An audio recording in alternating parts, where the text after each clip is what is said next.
So all I do is I fit the bottom in there, fit it in, and then use a mallet. With Oklahoma's storm season approaching, here's a product to keep in mind. Storm Stopper's 3/8-inch translucent panels can withstand sustained 125-mile-per-hour winds. We're talking about wind, hail, and debris-resistant corrugated plastic panels that are custom fit to protect your windows in high winds.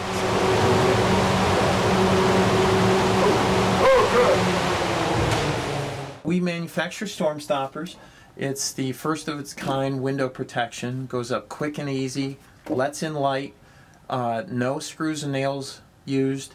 This panel, as you can see, is quite big. It would take a homeowner about 25 seconds to put up.